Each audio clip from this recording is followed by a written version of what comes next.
পাহাড় চূড়োয় সুনীল গঙ্গোপাধ্যায়।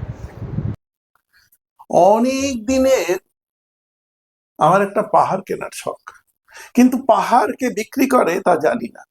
যদি তা দেখা পেতাম, দামের জন্য আটকাতো না। আমার নিজস্ব একটা নদী আছে, সেটা দিয়ে দিতাম পাহাড়টার বদলে। কেই না জানে পাহাড়ের থেকে নদীর দামই বেশি। পাহাড় স্থানু, নদী বহমান। তবু আমি নদীটার বদলে পাহাড়টাই কিনতাম, কারণ আমি ঠকতে চাই। নদীটা অবশ্য আমি কিনেছিলাম একটা দ্বীপের বদলে। ছেলেবেলায় আমার বেশ ছোট্টখাটো ছিমছাম একটা দ্বীপ ছিল, সেখানে অসংখ্য প্রজাপতি। শৈশবে দ্বীপটি ছিল আমার বড় প্রিয়।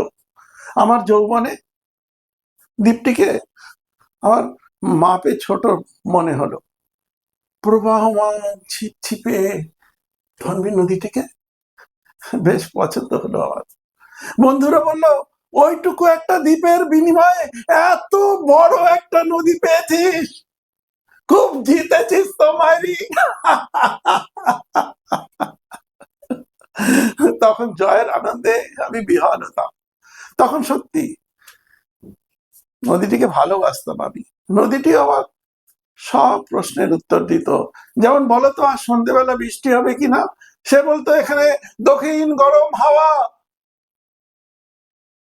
শুধু ওইটুকু একটা ছোট্ট দ্বীপে বৃষ্টি, কি প্রবল বৃষ্টি, যেন উৎসব। আর আমি সেই দ্বীপে যেতে পারি না। সে জানতো, সবাই জানে, শৈশবে আর ফেরা যায় না। এখন আমি একটা পাহাড় কিনতে চাই, যা ঠিক পায়ের কাছে থাকবে গভীর অরণ্য। আমি সেই অরণ্য পার হয়ে যাব, তারপর শুধু কঠিন রুক্ষ পাহাড়, একেবারে চূড়োয় মাথার কাছে আকাশ, নিচে বিপুলা পৃথিবী, চরাচরে তীব্র নির্জনতা। এখানে আমার কণ্ঠস্বর কেউ শুনতে পারবে না।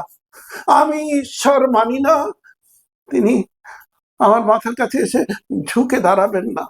আমি শুধু 10 দিককে উদ্দেশ্য করে বলবো, এখানে সবাই অহংকারী, এখানে আমি একা, এখানে আমার কোনো অহংকার নেই। এখানে জয়ী হওয়ার থেকে ক্ষমা চাইতে ভালো লাগে। হে 10 দিক, আমি কোনো দোষ করিনি, আমাকে ক্ষমা করো।